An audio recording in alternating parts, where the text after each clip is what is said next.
Bom, pessoal, boa noite. Eu vou aproveitar esses minutinhos iniciais, que ainda tem um pessoal entrando, para fazer a divulgação de uma atividade do CEP no dia de amanhã, no sábado.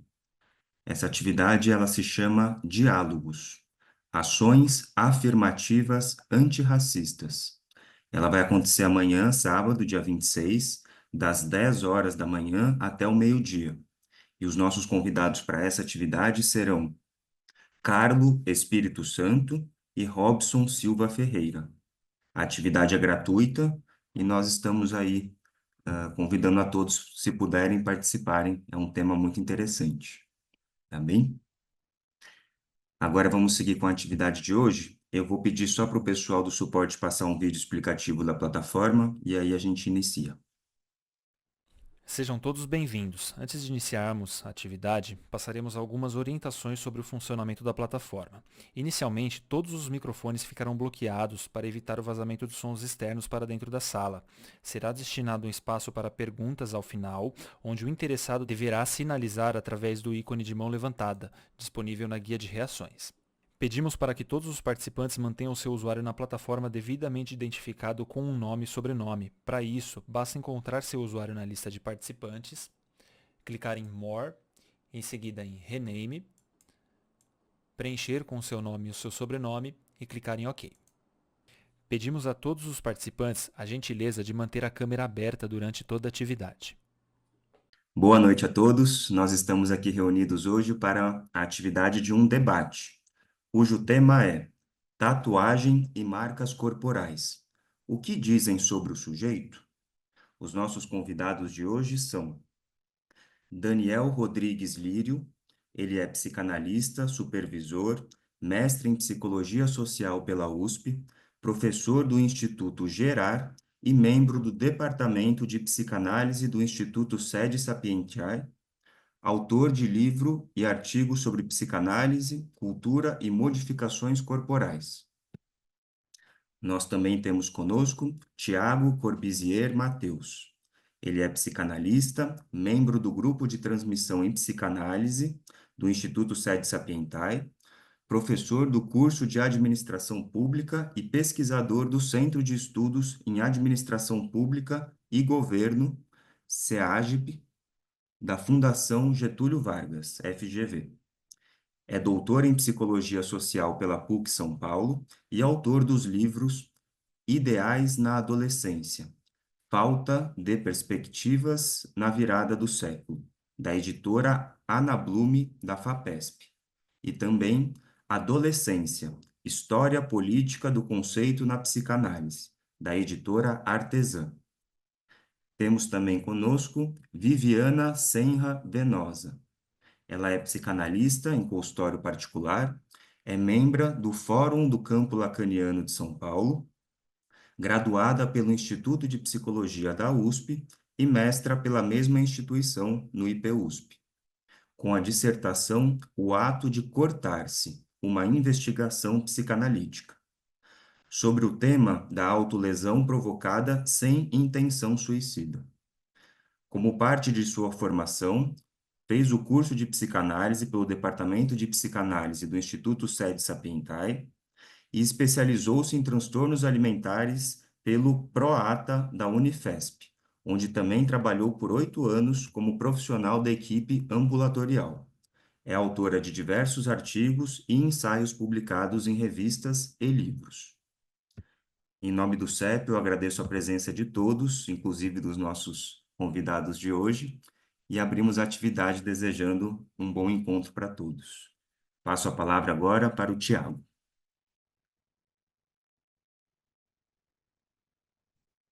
Boa noite a todos.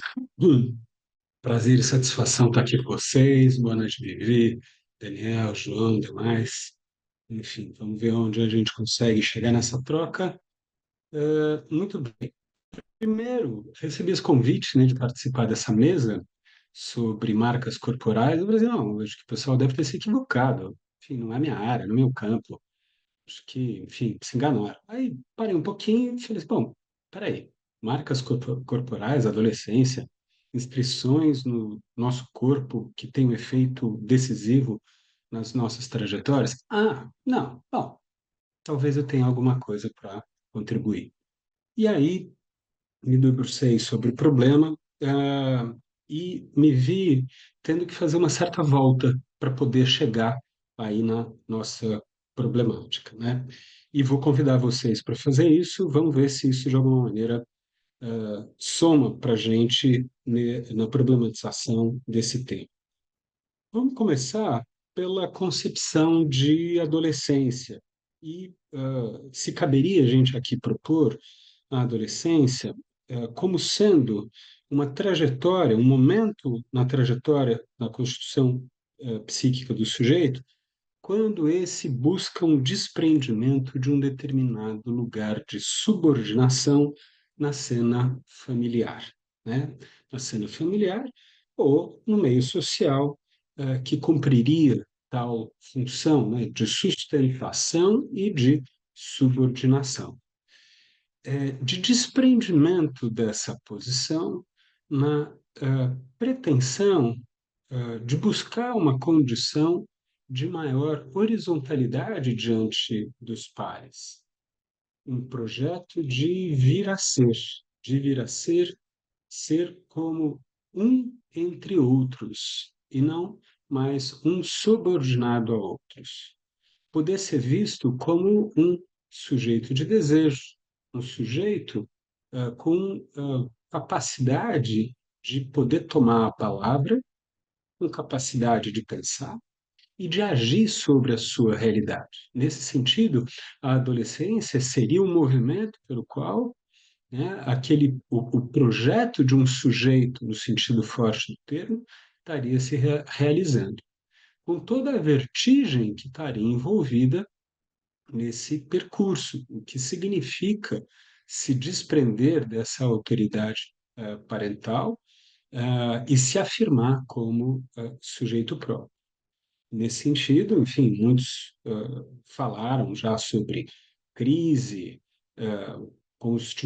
constituição de grupos de pares, enfim, tem uma série de aspectos que vão estar envolvendo esse movimento dessa busca por maior autonomia, né?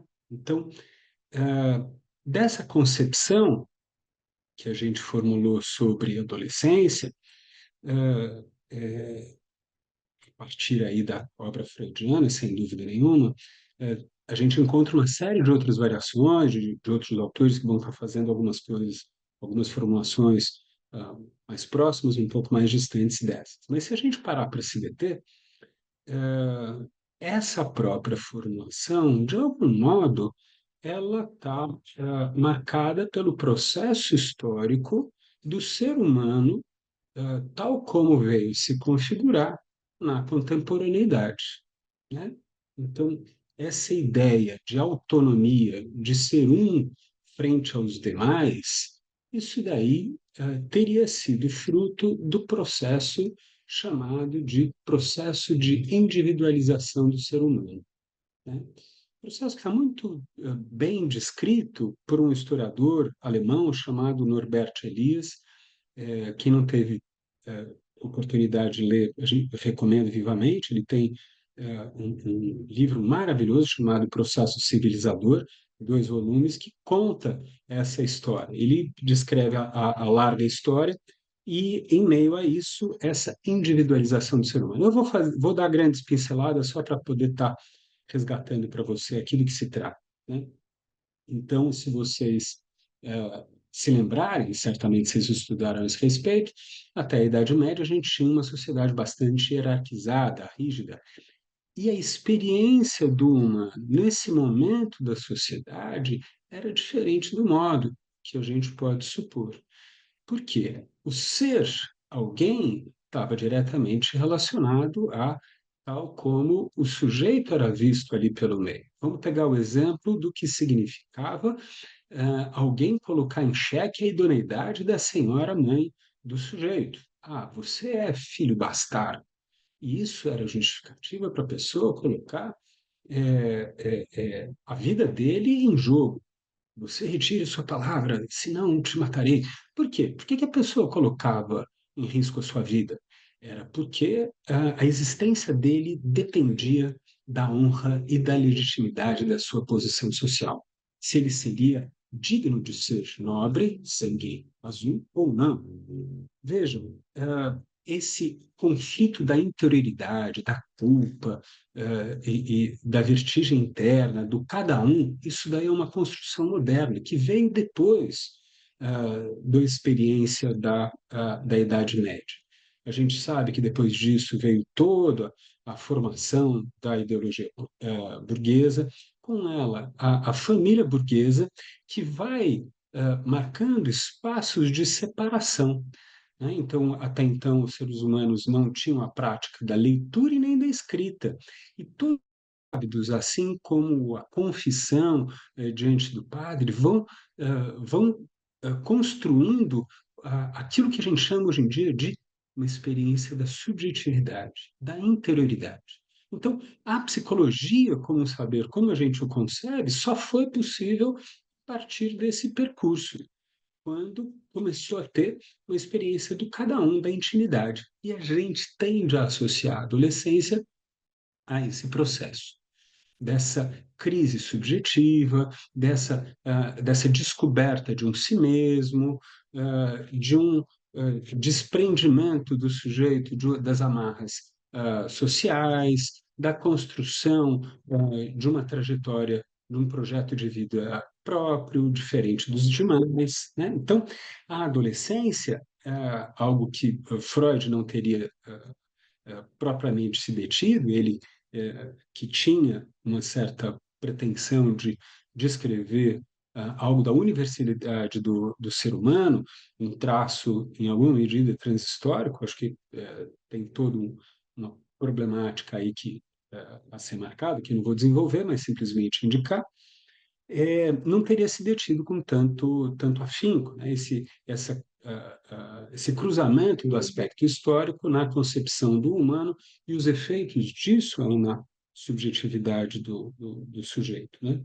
De modo que essa ideia de conquista de autonomia, de posicionamento do sujeito de acordo com a herança recebida parental a ser validada, confrontada ou ser ressignificada, tal como descrevemos a adolescência, se torna uma consequência direta desse processo social.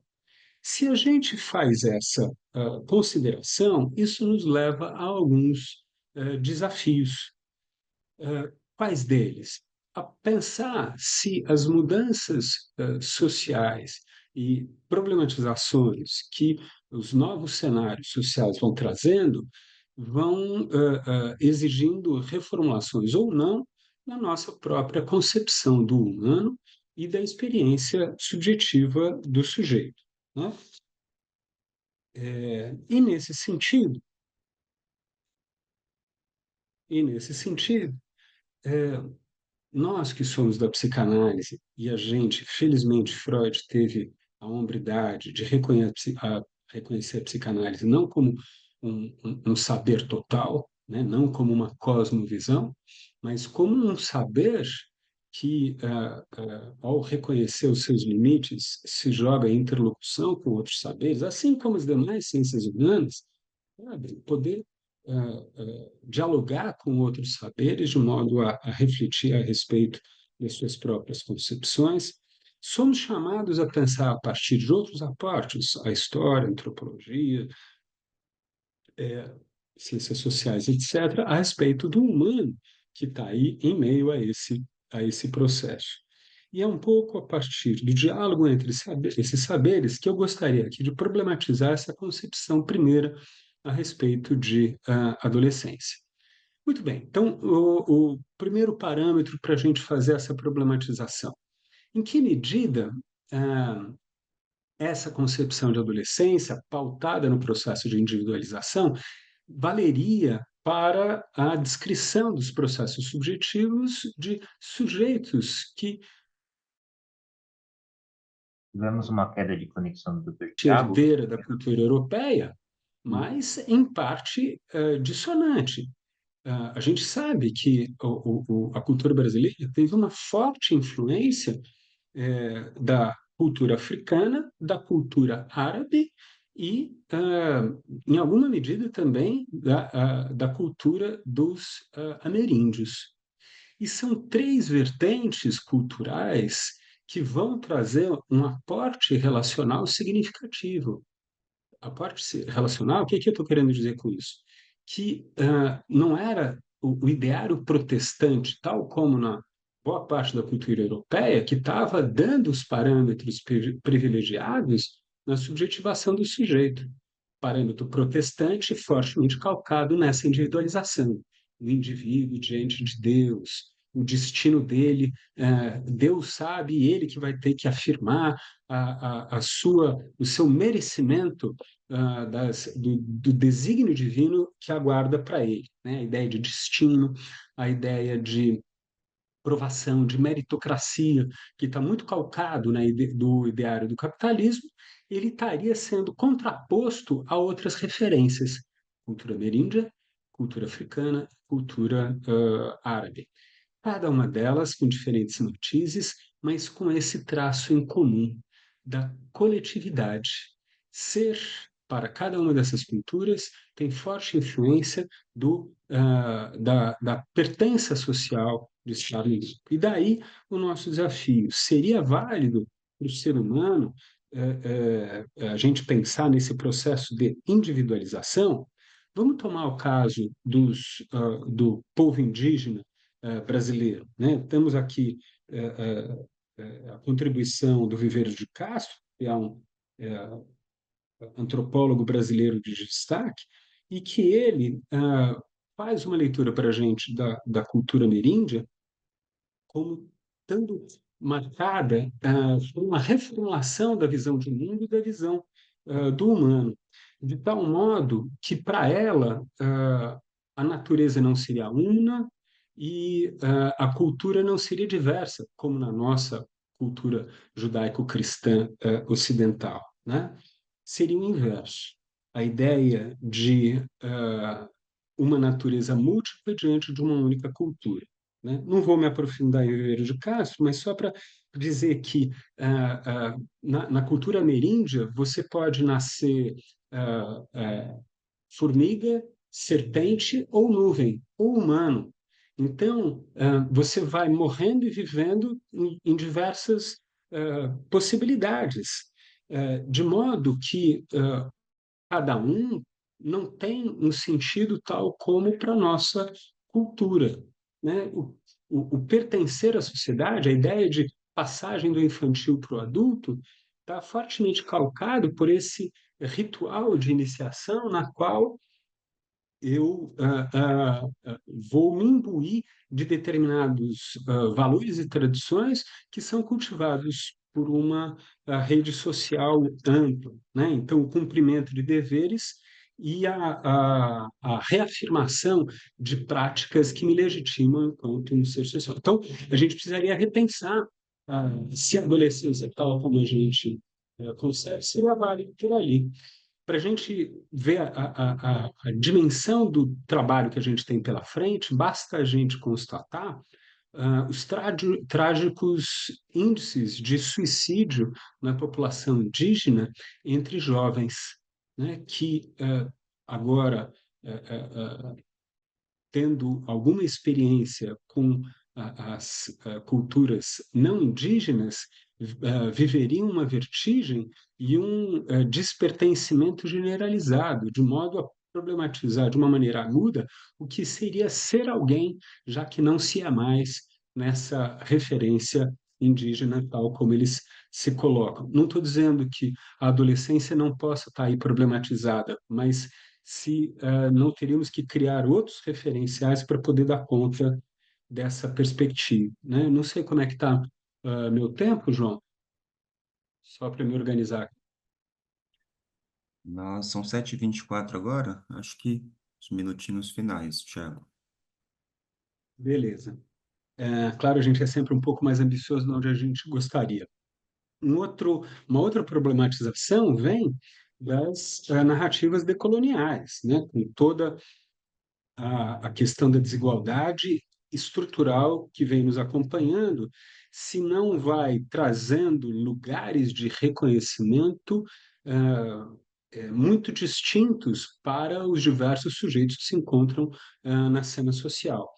E para a gente pensar nas diferentes possibilidades de reconhecimento, pensando não só nas relações sociais mais amplas, mas assim como Honneth diz que o reconhecimento ele também está nas leis e dispositivos institucionalizados, o quanto os menos favorecidos são atribuídos de menor cidadania. E, nesse sentido, essa ideia de autonomia no meio social se torna muito diferente para aqueles que têm maior privilégio social e talvez responsabilidade de validar o seu lugar de privilegiado, em detrimento daqueles outros que são alvo de discriminação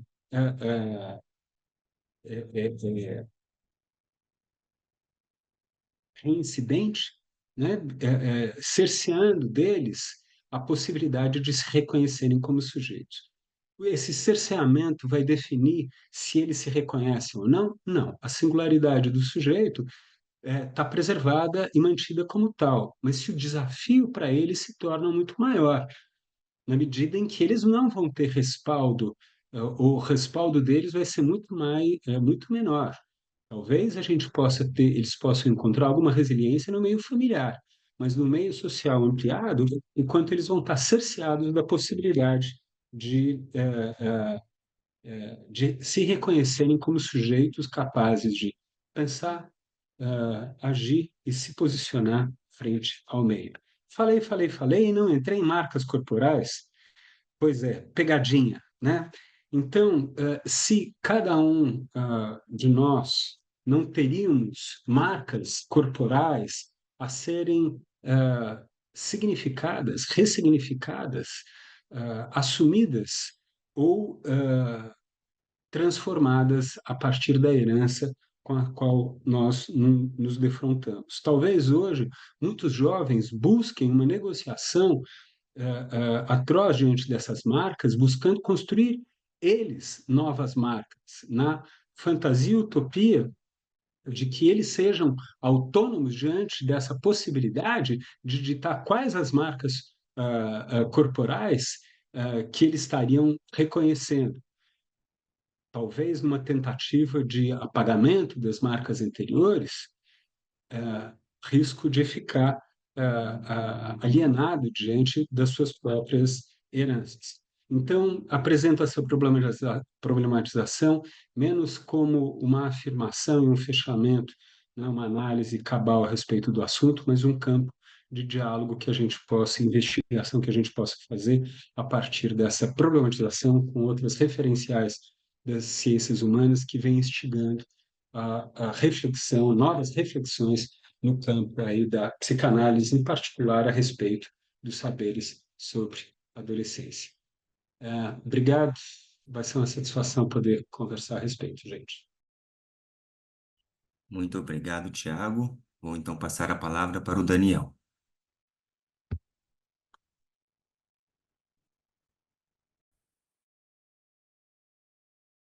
Olá, pessoal, boa noite. Adorei o Nascer Nuvem. Nunca tinha pensado nisso, né? A próxima geração, próxima encarnação, quero nascer nuvem. Achei lindo. Bom, agradecer o convite, de vocês aí, esse convite que me permite um triplo reencontro. Primeiro, um reencontro com o Tiago e a Viviana, amigos de longa data, né? Que a gente nas correrias do cotidiano a gente se encontra pouco, mas, enfim, pessoas pelas quais eu tenho muito carinho. Bom, a gente poder estar de volta foi um dos motivos que eu quis aceitar a mesa, poder participar com vocês de um espaço.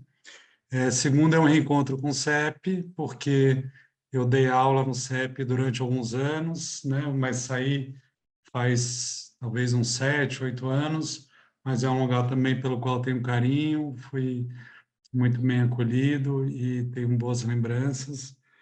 E terceiro é um reencontro com um livro que eu escrevi a partir do meu trabalho de mestrado, que é o que eu escrevi sobre suspensão corporal, mas isso eu estava pesquisando, né, já faz aí uns 20 anos, né? Eu publiquei o livro em 2010 e depois que eu publiquei eu não trabalhei mais tanto no tema suspensão corporal. Para quem não sabe, é uma modalidade que a pessoa, né, se faz, né, pendurar por ganchos na pele e ela se suspende. E tem, né, tem várias modalidades, tem vários contextos diferentes que envolvem isso, que é o que eu trabalho no livro e tento fazer uma análise, uma proposta de interpretação, enfim. É uma época que eu conversava mais com uma teoria do Winnicott, então o livro tem mais um pouco essa marca, tem uma análise de discurso e depois, no final, uma interpretação da cultura e da via psicanálise mais pelo Winnicott, né? Mas então esse encontro aqui, esse reencontro me permite me reaver com esse livro, com o que eu escrevi há tanto tempo. Então, a primeira parte eu quero retomar um ponto que eu acho que talvez seja o mais importante do livro. Na segunda parte do que eu vou falar hoje, seria pensar um pouco como isso influenciou na minha clínica, não que eu tenha inventado nada, mas como isso marcou a minha clínica, na minha escuta, né, e o meu modo de conduzir. E, em terceiro, fazer algumas pinceladas lacanianas para poder dar um gosto mais fresco aí para o que eu tenho para transmitir, tá bom? Então, o que eu acho que é o mais importante no livro é não dizer, quando você está diante de uma modificação corporal, né? No caso, eu estava avaliando pelas suspensões, mas eu penso que isso vale para todas, que é alguns paradigmas, algumas coordenadas pelas quais a gente possa atribuir, né, ou construir algum sentido sobre aquela experiência. Então, eu construí alguns marcadores que guiam a a nossa, nossa escuta, a nossa atenção, para que diferentes tipos de modificação corporal possam ser compreendidos e fazer sentido segundo o seu contexto singular, né? Então, é uma teoria geral que tenta dar conta da produção de um singular.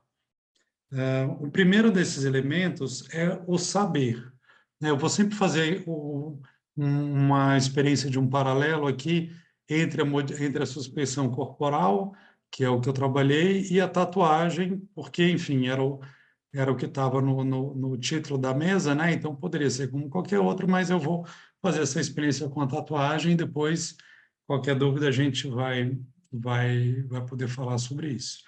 Então, quando a gente entra no mundo das suspensões corporais, existe um saber que aquele que está inserido detém e aquele que está fora não detém. Então, ele está fora. Então, sobre como se faz, como é a experiência da suspensão, como se faz, onde se faz, quais os tipos de suspensão, o gancho, as preparações, o antes, o depois, enfim, isso dá isso cria um campo de saber em que algumas pessoas estão dentro e outras estão fora. Isso é importante para a gente poder também pensar nas tatuagens, quando você pensa que existe um saber que ele é singular, né, mas ele também é compartilhado com os escolhidos, né? Qual o sentido daquela tatuagem, o sentido mais íntimo daquela tatuagem, que é compartilhado a alguns, um significado geral, né? Se alguém que vai fazer, sei lá, uma tatuagem que tem a ver com, sei lá, universo de mangá, né? Então, quem é do mangá vai saber, quem não é, não vai saber. Então, isso é um primeiro campo para se pensar a tatuagem, é que saber ela coloca em jogo, quem ela coloca de dentro e quem ela coloca fora. E aquele que faz a tatuagem como podendo dispor desse saber e compartilhar ou guardar para si. Um outro marcador importante é a temporalidade. No caso da suspensão corporal, é importante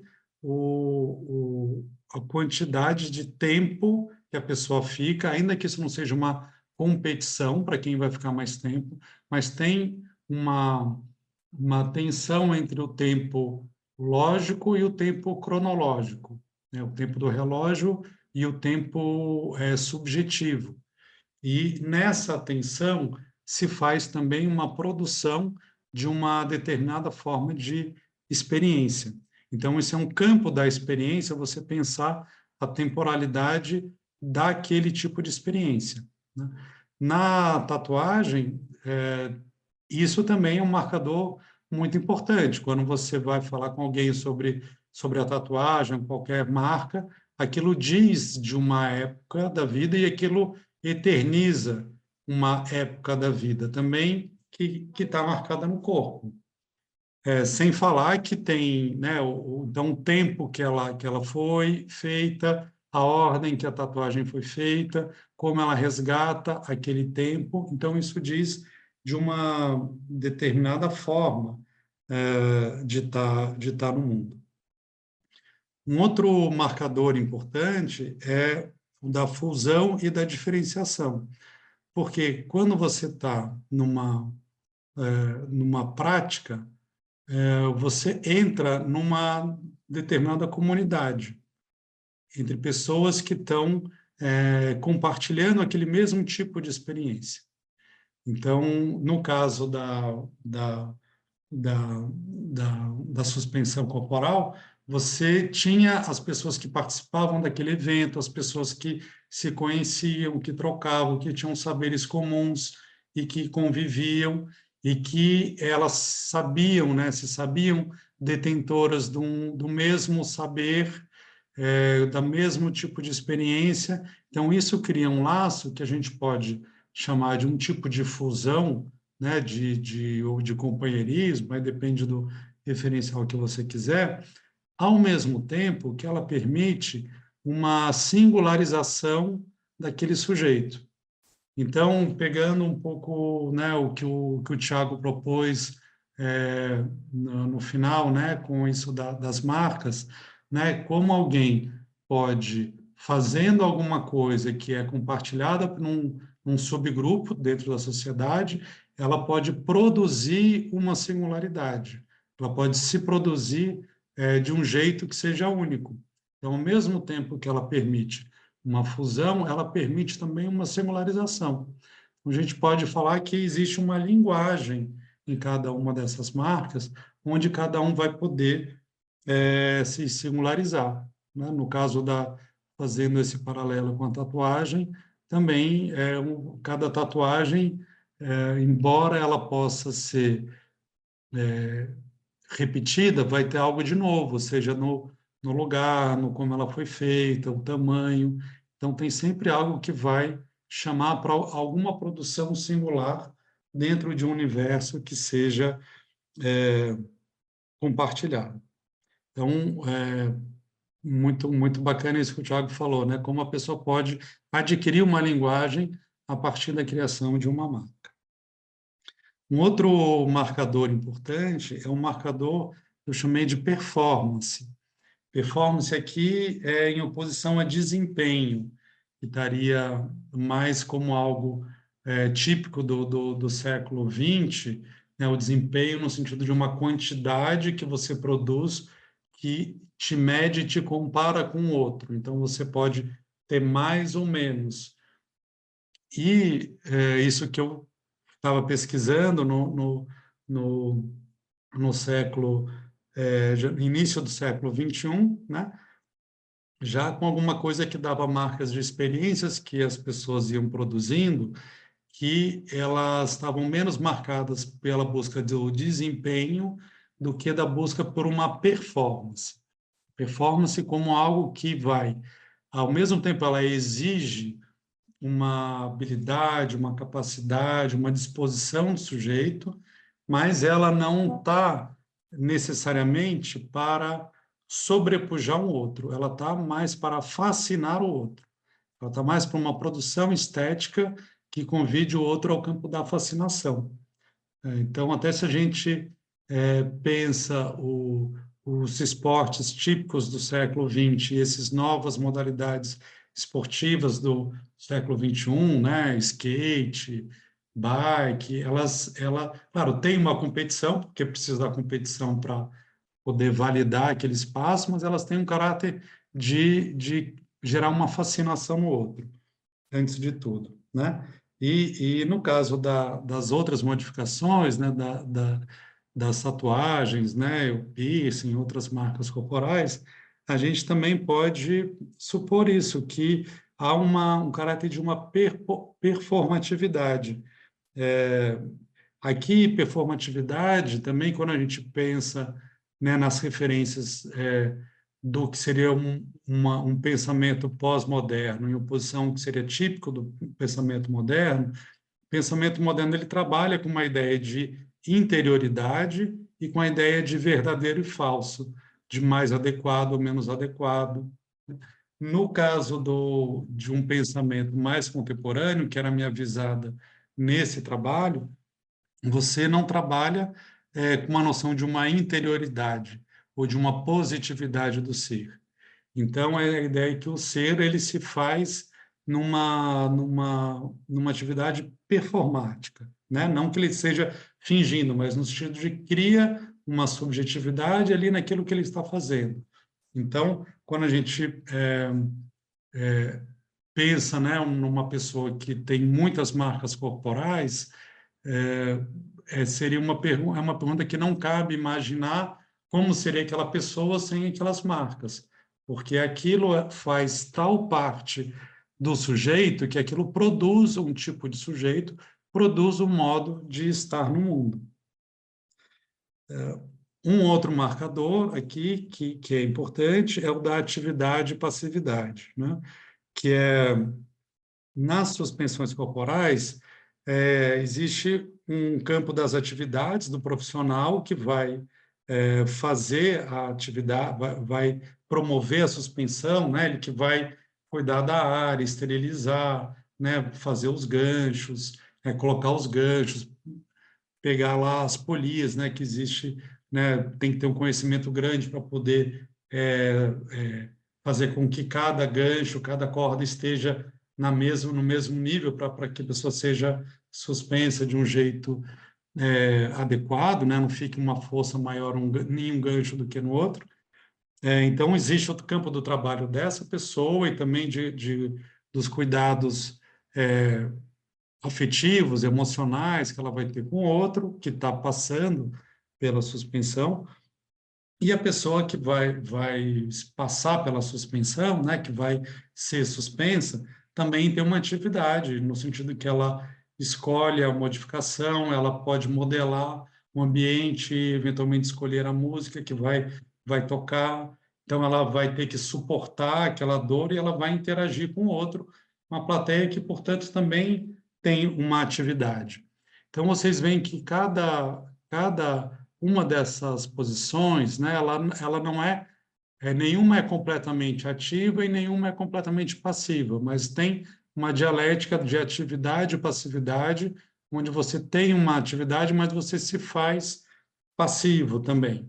Então, essa é uma dialética importante para a gente pensar a dialética do sujeito, né? Até se a gente pensa, nos três tempos do Édipo, nos tempos pulsionais, sempre tem uma questão com atividade e passividade, que essa dialética ela também se repete aqui, né?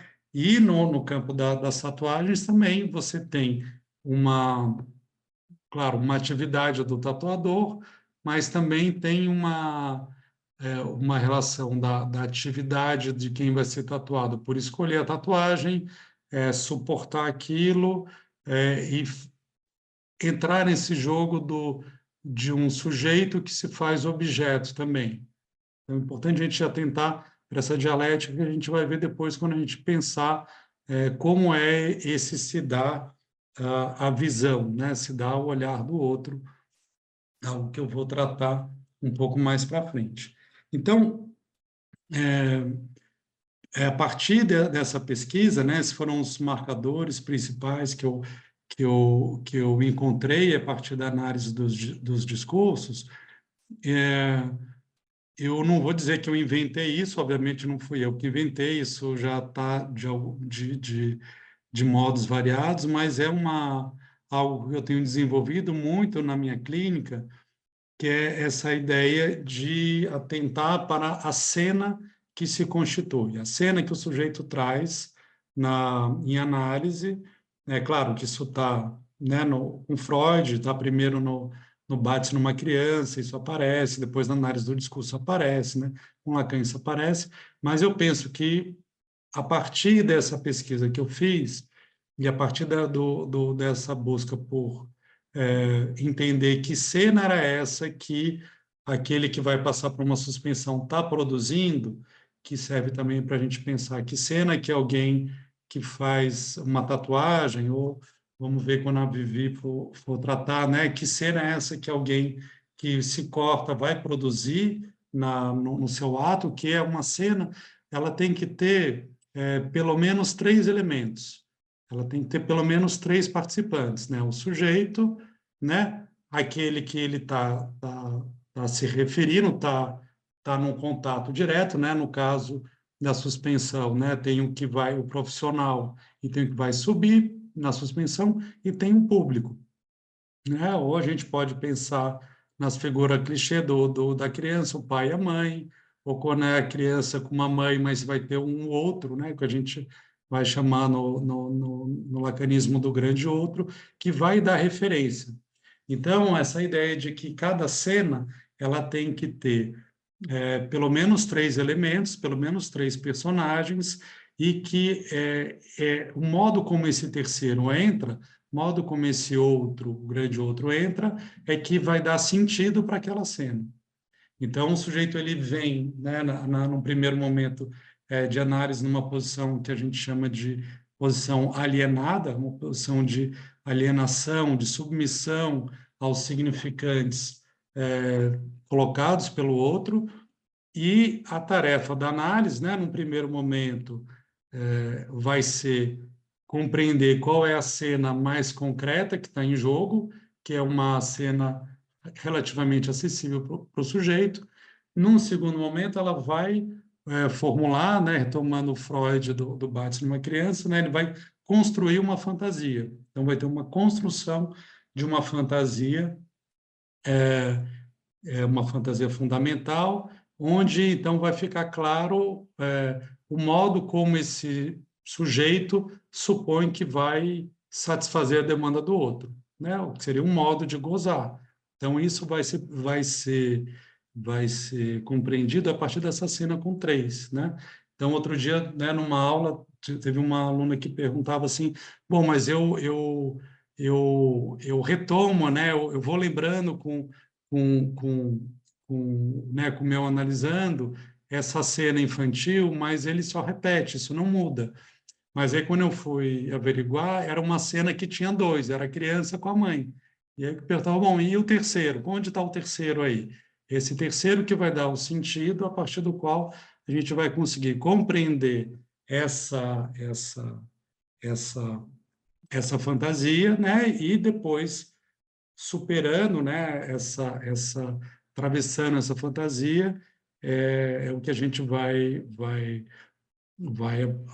apostar, né, que isso estaria então no campo do fim de análise, né? Então dei assim uma pincelada aqui muito preenchi a tela com borrão aqui só para vocês, né, terem uma noção um pouco de por onde eu caminhei a partir disso que, óbvio, como falei, né, não inventei, mas é uma coisa que está muito presente para mim, graças a esse estudo da suspensão corporal. Então, agora, para terminar, eu vou pincelar alguns elementos aqui que eu peguei do Lacan, principalmente do Seminário 11, no capítulo 6 do Seminário 11, onde ele vai falar de uma distinção entre o ver e o olhar, que eu penso que seja importante, aí seja uma contribuição importante para a gente pensar aqui a função das tatuagens ou das outras marcas corporais, né? Então, para a gente entender aqui, né, ninguém é obrigado a conhecer o Lacan aqui, mas essa ideia de que o sujeito é um efeito dos significantes é algo importante, de não há, então, uma interioridade do sujeito, mas que ele é um efeito dos significantes que se dá numa relação, como ele não tem uma interioridade, então ele está na borda, ele está na superfície. Então, ele se dá nessa relação com o outro, né? Então, quer dizer, que não é que a tatuagem ela vai dizer alguma coisa de dentro do sujeito, né?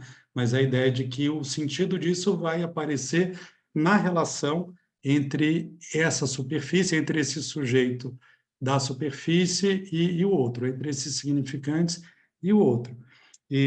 Então, eu penso que um ponto importante aqui seja essa ideia de que a marca corporal ela faz uma borda. Ela faz uma borda que vai se dar ao olhar do outro.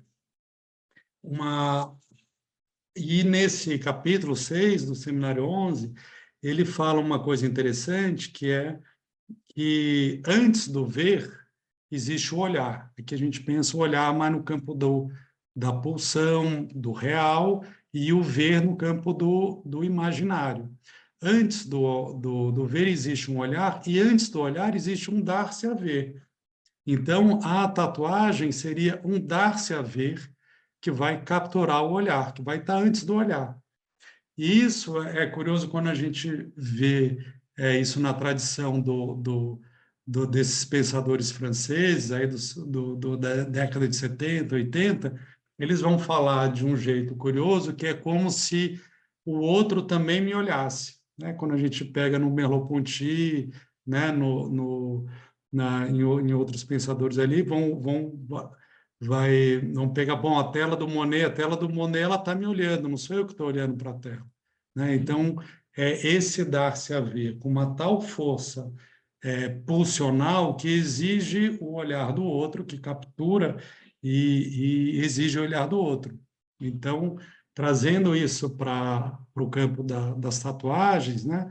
Poderia pensar como a tatuagem ela capta e exige o olhar do outro, que tem uma pulsionalidade naquilo que se cria, que exige o olhar do outro, aí o olhar, né, que está no Lacan, nesse lugar do A, né, do objeto A, causa do desejo. Então, aqui uma nova dialética, onde tanto a tatuagem ela se oferece como objeto A para o olhar do outro, como esse olhar também como objeto A para aquele que está sendo olhado, né? Uma dialética, né? Então, isso permite a gente pensar como esses elementos eles são produtores de subjetividade e de humanidade. A gente identifica a partir desses elementos, né? Então, acho que eu já estou no tempo, só para terminar, assim, compartilhar. Outro dia eu estava atendendo um rapaz bastante deprimido e aí ele de repente ele foi mostrando as tatuagens, a gente foi falando disso, isso foi é, pulsionalizando o discurso, e ele pôde, a partir daí, pensar, né, da relação com os outros, os tempos, a temporalidade, as marcas e coisas que eu fui perguntando, isso foi pela pulsionalidade intrínseca da tatuagem, isso foi pulsionalizando o discurso e permitiu um outro tipo de discurso depois comigo. Mesmo sem falar das tatuagens, eu vi que a postura mudou, a entonação de voz mudou, porque tinha algo que estava cindido ali do discurso, de repente ele pôde entrar. Enfim, vou ficar aqui pelo tempo e depois mais dúvidas, aí a gente conversa no fim. Tá bom? Muito obrigado. Muito obrigado, Daniel. Surgiu até uma pergunta aqui, acho que durante a sua fala no chat. Na hora das perguntas, das colocações, a gente retoma ela. Eu vou passar agora a palavra para a Viviana. Oi, gente, boa noite. É uma alegria estar aqui com esses dois colegas e grandes amigos. Como o Dani falou, né? A gente nem sempre se vê com frequência, então essa é uma oportunidade da gente trocar um pouquinho e ver o jeito de cada um hoje, né? Que faz a gente lembrar e faz a gente reescrever, né? É, bom, é, eu acho interessante, quero fazer um preâmbulo, eu acho interessante porque eu defendi meu mestrado tem quase 10 anos, ano que vem faz 10 anos. E teve um boom agora, no último ano e meio, de uma série de convites para eu voltar a falar disso. Falei um tanto lá atrás, enfim, teve um boom agora, e, e aí, de diversas perspectivas, então eu vou sempre muito entusiasmada, porque eu acho interessante o quanto que esse tema me serve me serve para pensar questões que são a minha pesquisa mais ampla, que é sobre o corpo em psicanálise, mas ao mesmo tempo eu preciso sempre reinventar. Então eu fiz uma fala passa bastante por teoria hoje, né? Vamos ver como é que vocês recebem. A risada do braço, o sangue saindo pela boca do braço. Quantas vezes eu já me cortei? E a voz da mãe no lado avesso da porta. Laura! Rasgo mais uma boca. Meu sangue garoa junto com a voz no piso do quarto. Laura! Minha mãe sempre foi assim. Ela sempre sabe o que eu estou fazendo. Começo a escrever esse livro enquanto minha mãe tenta arrombar a porta com suas unhas de velha, porque é realidade demais para a realidade. Eu preciso de uma chance. Eu quero uma chance. Ela também. Quando digito a primeira palavra, o sangue ainda mancha os dentes da boca do meu braço, das bocas todas do meu braço. Depois da primeira palavra, não me corto mais. Eu agora sou ficção. Como ficção, eu posso existir. Essa é a abertura de um livro da Eliane Brum, um livro de ficção, chamado Uma Duas. Quando eu proponho o termo ato de cortar-se, e depois, mais recentemente, eu passo para o plural, atos de cortar-se, eu pensei na dimensão do agir do ponto de vista do sujeito do inconsciente, de modo a delimitar que a gente está transitando no campo da psicanálise. Então, eu não uso escarificação, não suicidal self-injury, né? É, ah, atos de se machucar sem intenção suicida. Eu cria um pouco esse termo para tentar puxar a força psicanalítica, né? É, é, mas, assim, no fundo, a descrição do fenômeno, ela é simples. Uma pessoa se corta, né? Ela realiza essa ação no seu próprio corpo. O que está em jogo é fazer esse corte na pele, mais ou menos superficial, com objetos pontiagudos, sem que houvesse intenção, sem que haja intenção deliberada de suicídio. Na maioria das vezes, os cortes são feitos em momentos de angústia, provocando uma hemorragia, que parece promover, sim, um alívio de tensão e angústia. Enfim, falando de um conceito, né? Um conceito que se refere ao sujeito, um ato realizado por um sujeito, portanto. Mais ainda, um ato realizado por um sujeito falante. Né? Aqui no meu texto, o sujeito vai estar mais como sinônimo de pessoa e não exatamente como efeito do significante, representado de um significante para outro, como a conceituação do sujeito lacaniano, tá? Bom, é no Recordar, Repetir, Elaborar, do Freud, que ele usa o verbo alemão agieren, a fim de designar a manifestação em ato das fantasias e dos desejos inconscientes, ou seja, de conteúdos e representações que ficaram recalcados. O verbo foi traduzido por Strachey como acting out, e o termo passou a designar aquilo que, em transferência, é atuado pelo paciente em lugar de ser recordado. Ora, na recordação, a questão da memória se reapresenta. Então, Freud ressalta que ele, psicanalista, está preparado para uma luta perpétua com o paciente, para manter na esfera psíquica todos os impulsos que este último gostaria de dirigir para a esfera motora, e comemorar como um triunfo para o tratamento o fato de poder ocasionar que algo que o paciente deseja descarregar em ação seja utilizado através do trabalho de recordar. De acordo com a introdução do Strachan na edição da Standard das obras completas, é nesse texto que é a que a gente tem pela Imago, né? É nesse texto que o Freud aparece é nesse texto do Freud que aparece pela primeira vez o termo compulsão à repetição. Posteriormente, essa noção vai estar no centro das investigações freudianas, mais além do princípio do prazer.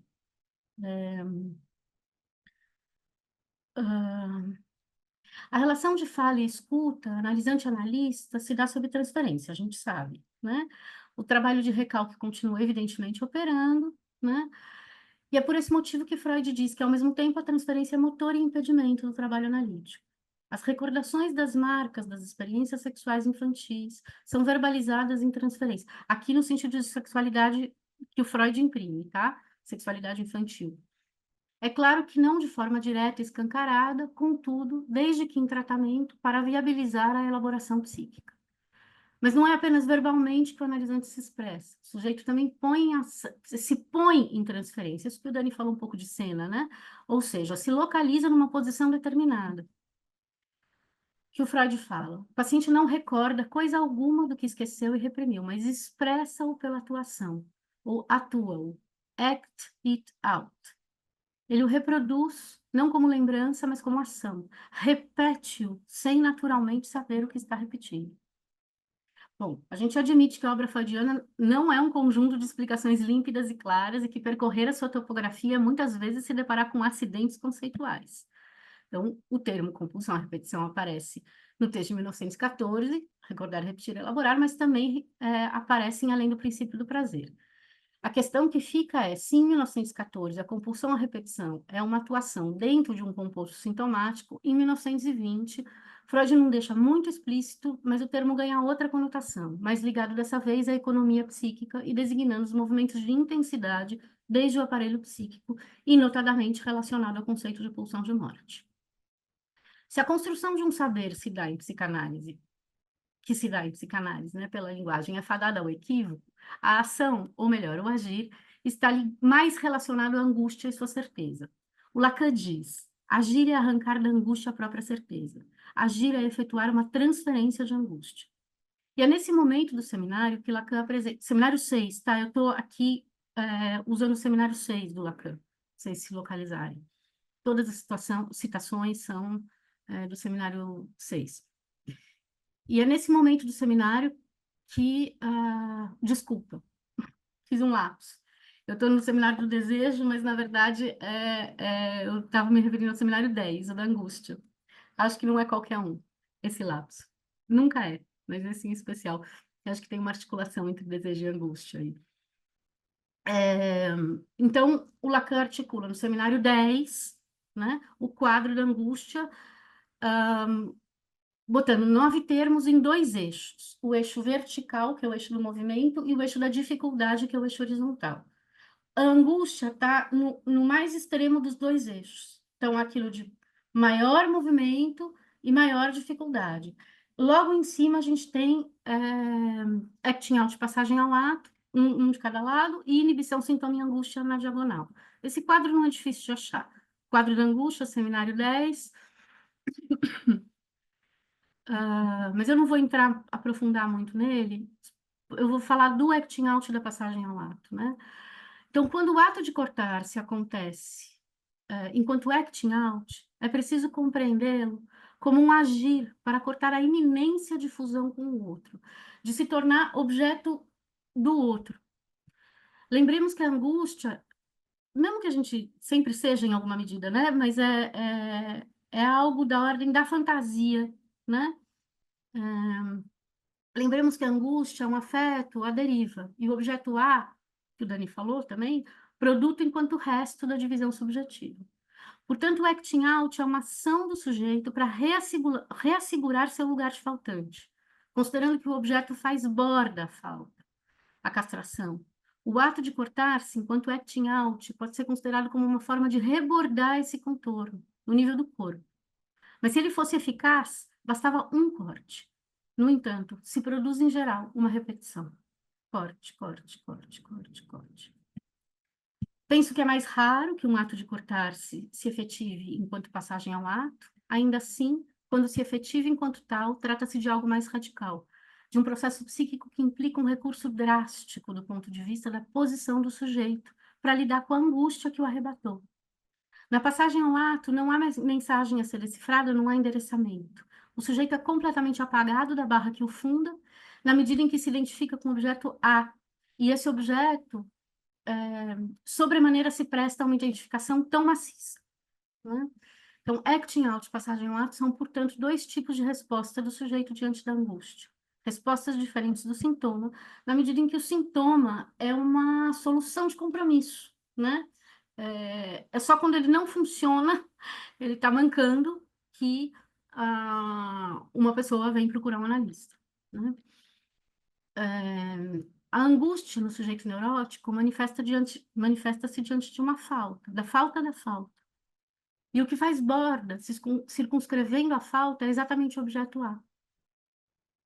É esse que, na fantasia do sujeito neurótico, articulada enquanto esse é um tema da fantasia para o Lacan, tá? S barrado punção de A, S barrado losango de A, para permitir que, em causando o desejo, que outros objetos sejam positivados. Então, que outros objetos possam cair, cair no lugar de A, né? Fazendo causa. Objetos imaginários, né? Dos quereres da vida, né? A fantasia, então, né, fundamental é aquilo que enquadra a relação do sujeito com seus objetos. Nesse sentido, o objeto A deve ser vazio, ele deve circundar um vazio por excelência, localizado atrás do desejo, causando-o. Em ambos os casos clínicos que eu tratei na dissertação, e aí vocês podem ler, enfim, é só digitar meu nome, teses USP, vocês acham fácil, tem 2 casos clínicos longamente descritos ao modo de construção de caso clínico. As angústias que mobilizam ali os atos de cortar-se está relacionada, como não poderia deixar de ser, com a falta da falta. A questão é que as ações não se fazem no corpo como na histeria de conversão, por exemplo, ou nas ações repetitivas da neurose obsessiva. É outra questão do corpo em jogo, né? São ações que descrevem quase como intenções, ainda que conste também uma urgência por se cortar. Então, algo de um caráter de um não consigo evitar, né? Então, paradoxalmente, parece intencional, paradoxalmente, parece que tem um empuxo a cortar-se depois que isso se instala, né? A história tem sempre caráter de encenação, diz Lacan. Ao contrário do acting out, que diz respeito diretamente à transferência, ou seja, o sujeito está dentro da cena, a passagem ao ato é uma queda do sujeito, na medida em que ele se identifica com o objeto A. Lacan. Novamente Lacan. O momento da passagem ao ato é do embaraço maior do sujeito, com o acréscimo comportamental da emoção como distúrbio do movimento.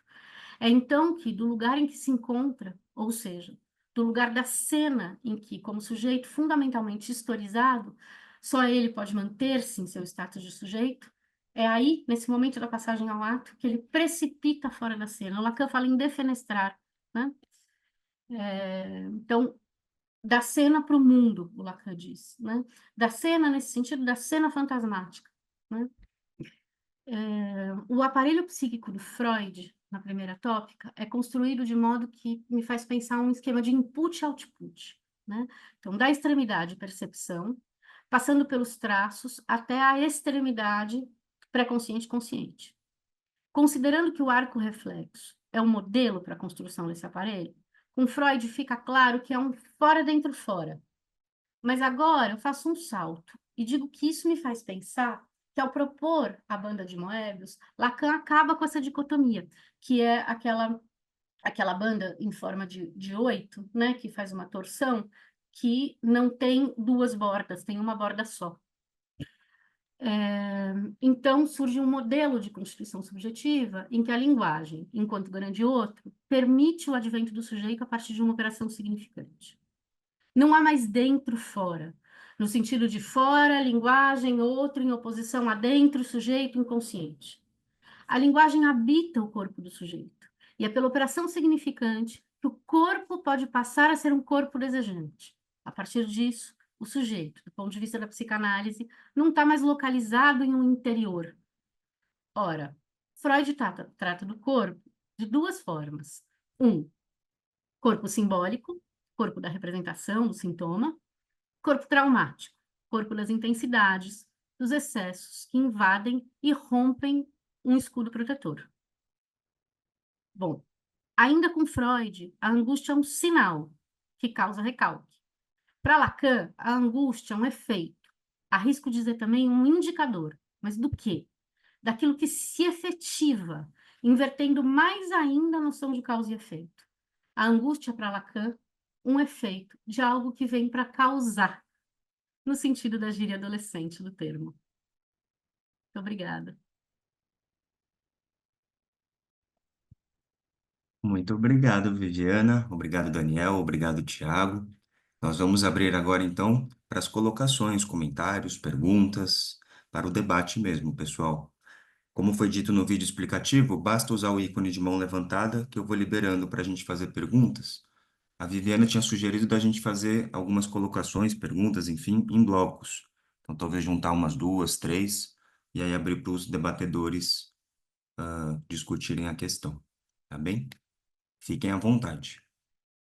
Nós também temos, acho que duas perguntas, colocações aqui no chat. Se vocês quiserem começar por elas, também podem ficar à vontade, pessoal.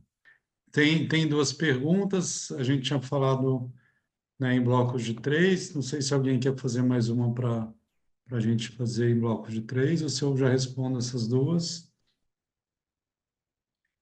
Só uma pergunta, Tiago, você consegue se desmutar ou também está bloqueado? Consigo sim. Tá, legal. Então, vou deixar aí para vocês ficarem à vontade.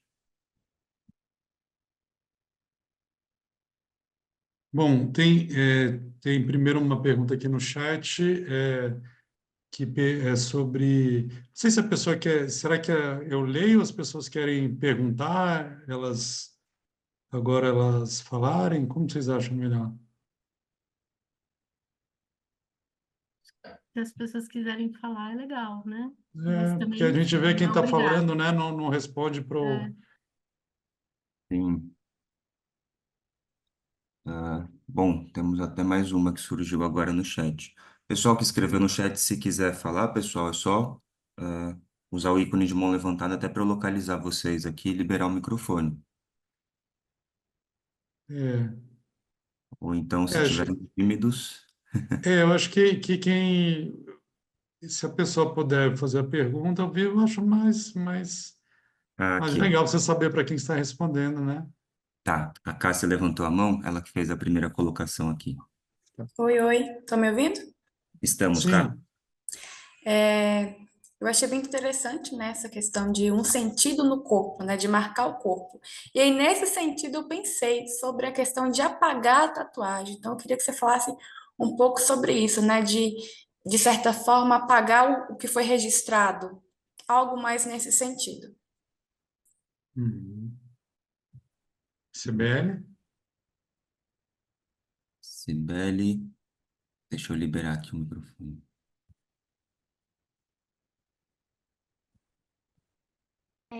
Boa noite. Eu fiquei pensando bastante na fala de todos vocês e a questão da tatuagem também tem sido um objeto de pesquisa já há algum tempo. E, Daniel, eu cheguei a entrar em contato com a sua pesquisa na época do meu mestrado e eu tenho pensado na tatuagem como uma possibilidade de se amarrar aos três registros e de se fazer suplência ao imaginário.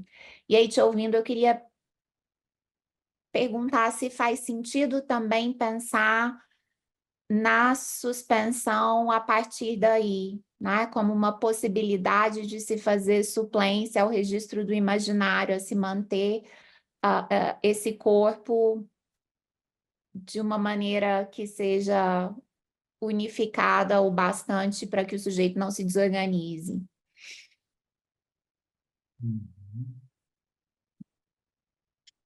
E aí tem o Hélio, né?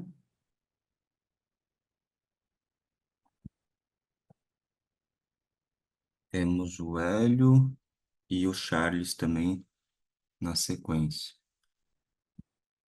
Hélio, quer ler a sua colocação, a sua pergunta?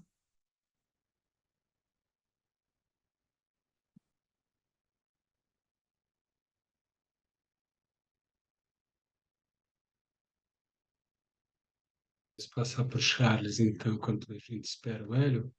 Tá bem. Charles, pode liberar o microfone. Boa noite, pessoal, tudo bem? Primeiro, eu gostaria de agradecer essa introdução. E segundo, Daniel, eu fiz algumas anotações, eu estava tentando conectar até com a forma que você dividiu, né, os passos. E aí você falou sobre o saber, a temporalidade, o grupo barra laço, performance, o trabalho. Eu só queria saber se eu conectei todos os pontos, ou se faltou algum, e porque é mais fácil para mim. E em segundo ponto é que teve um ponto também que você falou da questão que para uma cena acontecer você precisa de três coisas, né? De quem está fazendo, de quem está recebendo e do público. E é muito comum que algumas pessoas tenham tatuagens, mas que elas escondam ou que façam em lugares que não são tão vistos. E aí eu queria entender como que vocês também veem essa questão de se marcar, mas não necessariamente querer mostrar, né? Porque teve um ponto que você falou muito dessa conexão de mostrar para o outro, isso ser visto antes, né? Até teve uma anotação que eu fiz muito, assim, que era sobre ver antes de olhar, né? Então, se não tá à mostra também como que isso se relaciona. Uhum. Bom, primeiro assim, o que eu acho que é o mais importante, né? E se a gente pensa numa lógica estruturalista, eu não vou dizer que o Lacan, né, tem uma atenção quanto ao Lacan seria estruturalista ou não e tal, mas ele tem uma referência importante e que eu acho que a gente precisa tratar com carinho, é que o que caracteriza esse tipo de pensamento é que nenhum elemento tem sentido por si só. O que dá sentido a um elemento é a sua relação com os outros elementos. Então, quando a gente fala assim, bom, a tatuagem pode isso, a suspensão pode aquilo, é isso, é sempre uma pergunta que fica difícil responder a priori, né? Então, esses marcadores, pelo que eu entendi, acho que você pegou bem, Charles, os marcadores, eles servem para a gente situar as possibilidades de compreensão de uma determinada experiência, né? Então, quando alguém apaga uma tatuagem, e como qualquer ato do sujeito, isso não tem não é interpretável por si só, né? Eu preciso escutar, né? E aí no caso, se, né, faz sentido isso, se for na clínica, né? Mas enfim, poderíamos pensar em outros casos mais cotidianos, como que esse apagamento ele entra? Se ele entra como um recalque, se ele entra como uma elaboração, se ele entra como uma transformação em uma coisa nova, né? Se é um apagamento por outro, então ele tá extirpando alguma coisa dele em nome de um outro, enfim, isso pode ter vários sentidos, precisaria ver que sentido específico teria esse apagamento. Mas eu confesso que eu nunca tinha pensado em como teorizar isso, né? Do apagamento de uma tatuagem, né? Em tese, no inconsciente nada se apaga, né? E uma marca no corpo é uma boa questão essa, se é possível apagar alguma marca do corpo, onde ela fica, né? Em segundo, né? Isso que foi se a suspensão também poderia funcionar aí como um tipo de amarração dos registros.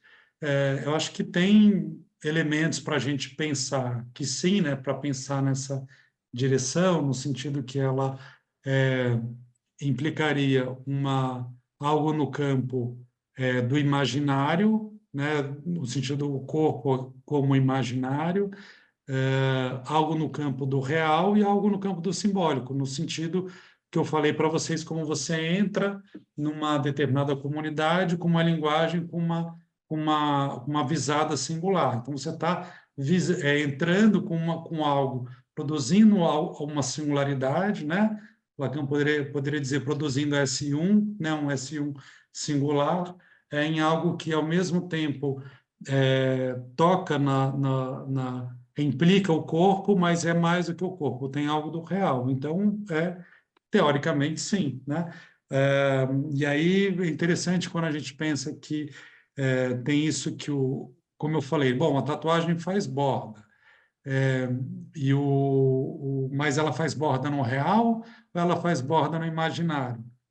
E é interessante quando a gente vê os relatos de tatuagem, eu trabalhei com relatos em inglês, né? Então, tem tanto o significante skin, né, pele, como flesh, que é carne. E então a gente poderia pensar como o skin apontando para o imaginário, para o corpo, e a carne para alguma coisa além, para algo que estaria no campo do real, né? Então, como é que você pode tocar o real, amarrar o real? É claro que tudo que envolve o real no campo lacaniano é sempre mistério, né? Você nunca vai ter uma fórmula, vai falar, vamos fazer tal coisa e aí nós vamos tocar o real. Isso nunca vai existir, mas enquanto uma estratégia, uma aposta, enfim, haveria subsídios para isso, né?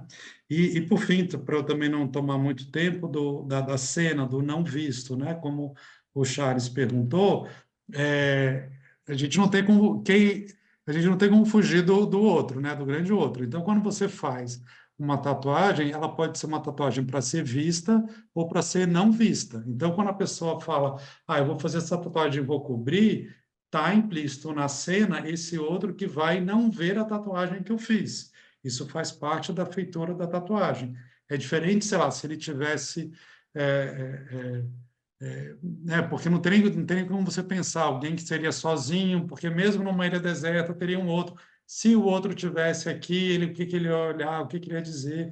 Então, enquanto você está na linguagem, meus caros, não tem como, esse outro vai estar lá. O que cabe é a gente escutar qual a função dele, mas que ele vai estar lá, ele sempre vai estar.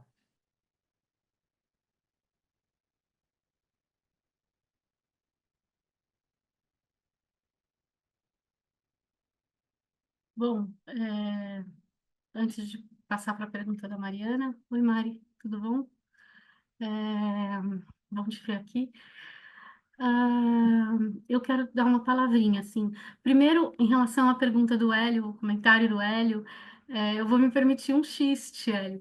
Você não entendeu perfeitamente bem, porque eu não tratei do acting out da passagem ao ato na tatuagem. Eu tratei nos atos de cortar-se, no cutting, na escarificação.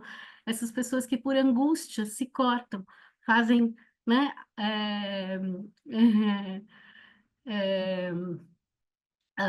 Cortes no próprio corpo, né? Então, eu achei bem divertido, assim.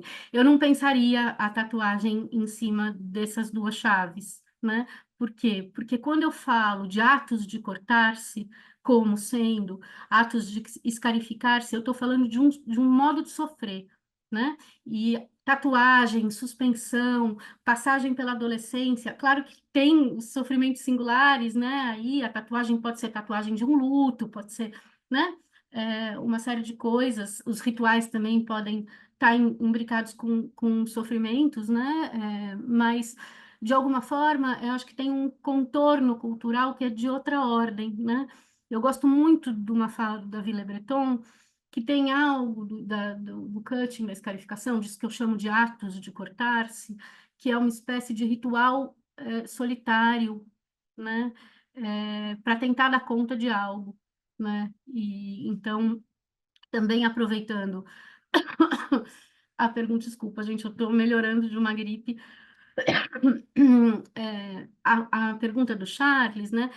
Vale a pena se debruçar lentamente nessa indicação do Dani, das lições do Seminário 11. Eu ia até procurar aqui, são algumas, da esquise do olho e do olhar, né? Porque o Lacan realmente vai fazer, primeiro, uma desorganização, né? Ele vai tirar o olhar da questão do órgão. Segundo, ele também vai tratar da questão da tela, né? O olhar não está na tela, nem em quem olha. Ele está em algum lugar no meio, né? E é muito bonito, porque é realmente uma esquise, né? É realmente um corte, assim. A questão da mostração também, estou junto com o Dani nessa, né? Pensando nos atos de cortar-se, né? Tem desde pessoas que deixam as suas cicatrizes super visíveis até pessoas que escondem. Até pessoas que escondem dos pais, mas mostram para os amigos, né? Mostram, que eu digo, não é uma mostração deliberada, mas deixam aparente, né? Mas acho que a gente tem que tomar muito cuidado. Tem gente que tatua em cima, né? E a questão do apagamento, a gente precisa pensar que, por exemplo, quando o Lacan fala em apagamento da pegada usando Robson Crusoe, no Seminário 9, ele está falando de uma coisa muito específica, né? Que é o apagamento do rastro que deixa um traço. Nesse sentido que o Dani falou, não tem apagamento no inconsciente, né? Quer dizer, tem, mas é um apagamento que deixa um rastro, né? Assim, é que a gente vai tentando dizer as coisas para não complexizar, mas me deu comichão, Dani. Porque eu acho tão interessante essa questão do apagamento. E aí, uma tatuagem, ela, se a gente for pensar, ela, né, mesmo com laser, ela não é completamente apagada, né? Ela deixa um rastro também. Não acho que a gente pode fazer essa equivalência super direta. Acho que o complexo do aparelho psíquico é mais e isso que se fala de traço, de letra, rastro, traço minêmico, representação, o que o Lacan vai puxando do Freud, assim, é de uma complexidade teórica mesmo que não dá tempo da gente nesse debate desenvolver. E por fim, a questão do nó, né? Cibele, a terceira. É onde tem inibição, sintoma e angústia, é onde tem corpo, vida, corpo imaginário, vida real, sintoma simbólico, né? Só para te dar uma chave de leitura, estou falando isso rápido para a Cibele, porque entendi que ela tem já um andamento aí na teoria lacaniana, principalmente nesse ultimíssimo Lacan, que é o dos nós, Borromeus, que é, enfim, é de uma sofisticação ímpar, né? Mas eu penso a questão do corpo hoje em dia pela via da terceira.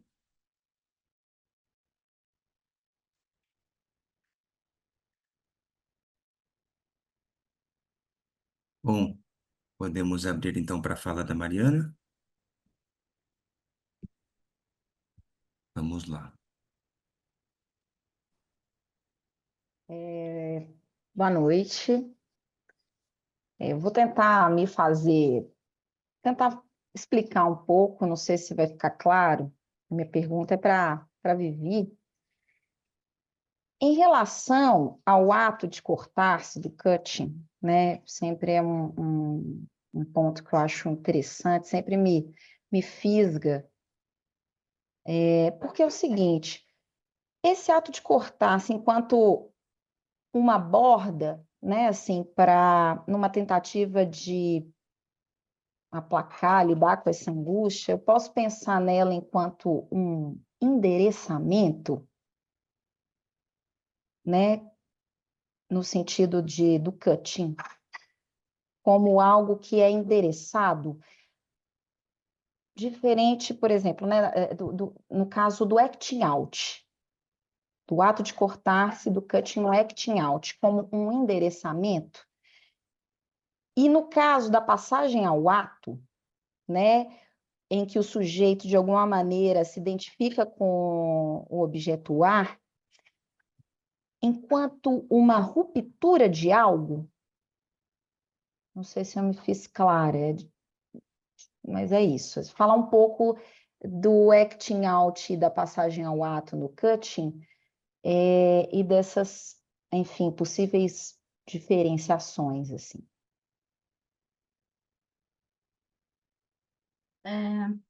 Acho que é exatamente isso que eu tentei sustentar, Mari, tanto aqui quanto no mestrado, né? Acompanhando o Lacan e a maneira como ele propõe, né, esses dois termos no seminário 10 da angústia, porque depois ele vai repor, e a gente sabe que o Lacan não é um cara do conceito estanque, né? Principalmente, né? Ele é do conceito dialético. Então, o acting out tem um endereçamento, o Lacan chama de transferência enlouquecida. É como se a transferência para o analista estivesse fora de cena, né? E não é incomum, como cada corte no cutting, né, tem uma historinha que acompanha. Ai, daí brigou com a mãe, daí brigou com o namorado, daí não sei o quê. É como se cada um fosse um bilhete, sabe? É verdade esse bilhete? Né? Então tem algo aí da cena que, se o analisante não pode falar disso em análise, né? Aí tá como acting out no sentido estrito sensu mesmo, né? Como atuação na transferência fora da cena transferencial. Portanto, tem algo do analista, né? Agora, se traz aí, que é o caso dos miolos frescos, por exemplo, né? Mas se traz para a cena já ajuda, né? Pelo menos se fala disso. Tem algo, né, propositivo nessa transferência. A passagem ao ato é mais radical mesmo, né? É algo de um perder a borda total, uma tentativa desesperada, de refazer a barra, de ter alguma coisa que sustente ali, né? Mesmo quando isso está não é necessariamente ligado ao suicídio, por exemplo. Muita gente faz essa equivalência, né? Não, não é necessariamente, né? O tapa que Dora dá é uma passagem ao ato, né? Enfim, a gente entende com Lacan que tem uma série de coisas, mas é algo de uma irrupção, né? Que deborda ali, né? É, enfim. A jovem homossexual, né? Também, acho que, né? Mesmo que não esteja fora, assim, é uma entrada na cena tão intensa, né? Pensando na jovem homossexual, que é o olhar do pai, que a vê de braço dado com uma outra mulher, né? É algo de uma intensidade que, ali naquele caso, né, ela se joga nos trilhos do trem, né? Então, realmente é algo da ordem do sair da cena, porque a cena é insuportável, e cair no mundo, né? E isso é uma coisa muito, muito específica do Lacan, assim, cair no deserto do real, por exemplo, né? Nesse sentido.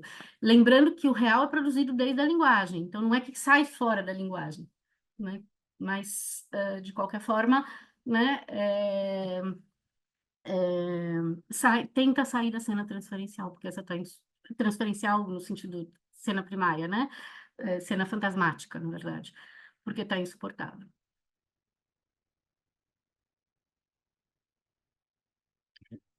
Eu queria só fazer um comentário. Eu gostei muito da provocação do Tiago, né?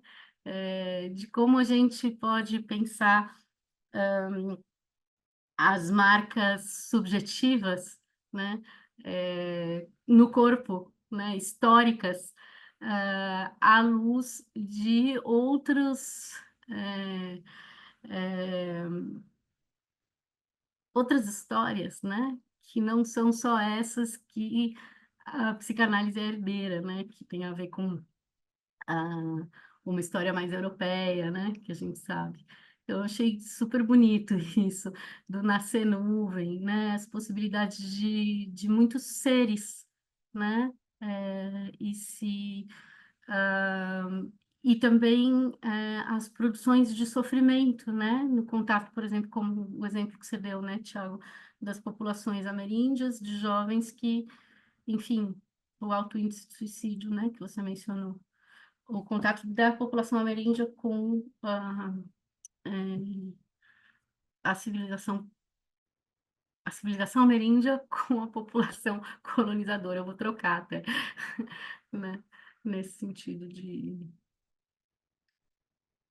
Acho bem bonito, assim, a tua provocação bem sensível me tocou bastante.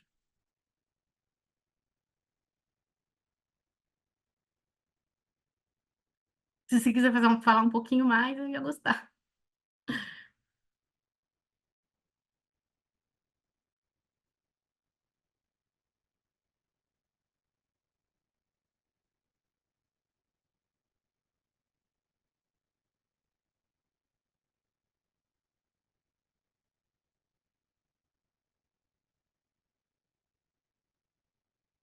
Não sei se tem outras questões aí, não sei exatamente por onde você gostaria, né, Vivi, mas assim,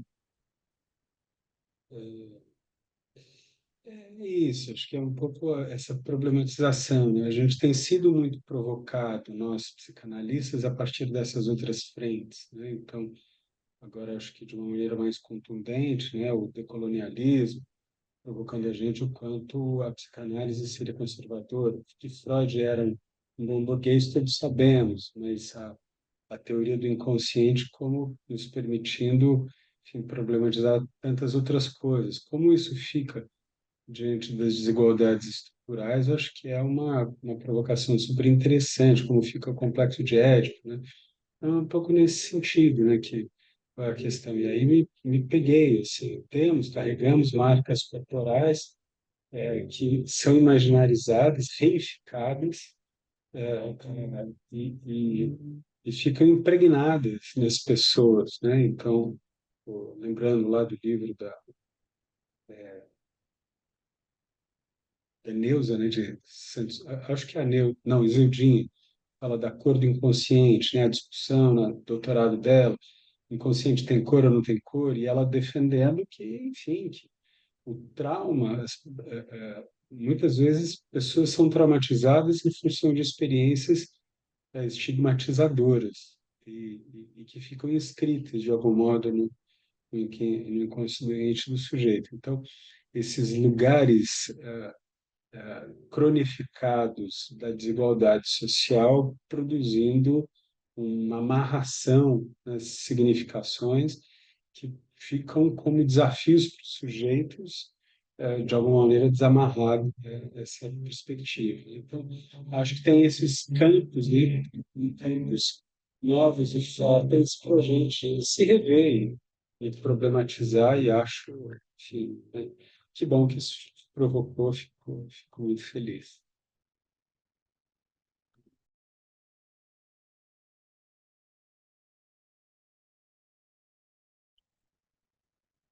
Bom, pessoal, ainda temos mais uns minutinhos. Se alguém quiser mais colocações, perguntas, questões, fiquem à vontade.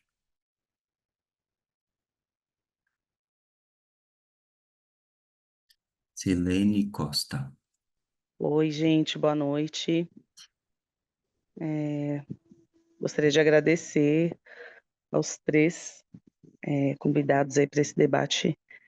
Foi muito interessante pensar, e agora, nessa última fala da Viviane, eu já tinha pensado sobre isso, mas eu queria que, sei lá, se vocês puderem falar, né, os três, um dos três, não sei, falar um pouco mais a respeito, do lugar da psicanálise, né, como em relação, por exemplo, ao ato de cortar-se, se existem pesquisas sobre esse ato em outras culturas, ou se é algo do Ocidente, sabe? E aí pensando nos povos originários, eu havia pensado também como atua a psicanálise, por exemplo, em países africanos, eu não sei, nesse sentido, sabe? Qual é o lugar, né? Como o professor acabou de falar também a respeito dessas provocações que têm sido feitas aos psicanalistas, e a gente tem aberto mais a mente para pensar sobre isso também, mas existem pesquisas sobre isso, sobre esse lugar da psicanálise, nesses espaços, né? Nessas culturas, em espaços culturais diferenciados, e também a questão do cortar-se, né? Desse ato de cortar-se como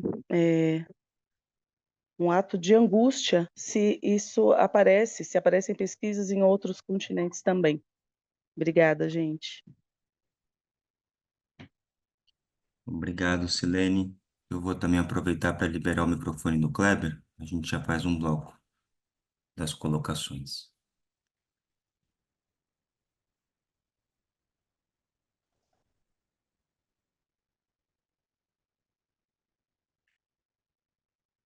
Deixa eu clicar de novo, Kleber, vê se você consegue liberar. Agora foi. E agora deu certo? Agora foi. Boa noite a todos. É o seguinte, eu fiz um artigo sobre psicanálise e tatuagem no final do primeiro ciclo, na formação do CEP. E aí eu fiz todo um histórico sobre as tatuagens, não quis entrar no âmbito das modificações corporais, em função de ter um número restrito de páginas e tal. E as tatuagens, elas parecem ter um significado bastante interessante, quando a gente também leva em consideração o local no corpo, quem fez, as cores, o momento de vida da pessoa. Então, existe uma série de variáveis que a gente deve de levar em consideração para conseguir entender o momento daquela pessoa em que ela esteve fazendo a tatuagem. Mas a minha grande questão também, quando eu fiz esse trabalho, era mais sobre o atendimento online e o atendimento presencial. Eu tenho algumas dúvidas em relação ao atendimento online, dependendo do contexto, né? E acredito que o atendimento presencial ele é um atendimento onde a gente consegue ter uma ideia do indivíduo também de uma maneira corporal, né? Porque o corpo acaba falando. Então, não só numa questão do gestual, mas também numa questão como a pessoa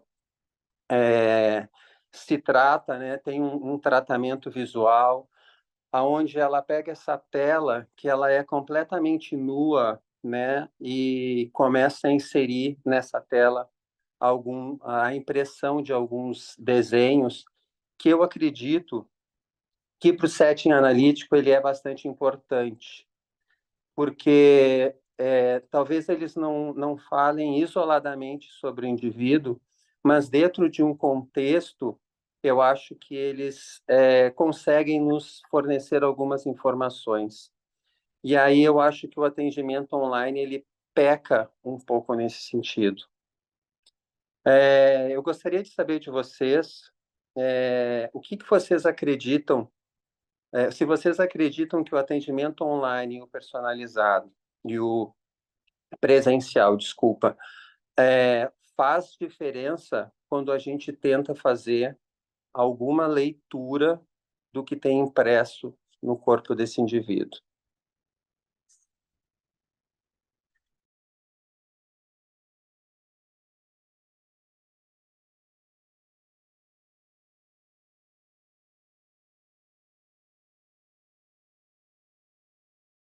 Bom, comentar rapidamente, eu acho que o atendimento presencial é melhor, né? Acho que eu falaria assim, eu prefiro o presencial, mas o online também, em alguns casos, funciona bem. É claro que quanto maior tiver uma questão corporal, talvez mais isso apareça, seja importante ser tratado presencialmente. Mas estou lembrando de um rapaz que eu atendi que eu vi né, no braço dele, né, no braço tinha tatuagem, e aí eu vi também porque estava de frente, né, eu vi e começou a falar dos sentidos da tatuagem, né, um era da mãe, outro era do pai e tal. Foi interessante também, deu para se trabalhar. Mas, enfim, não, não tenho muito mais para acrescentar.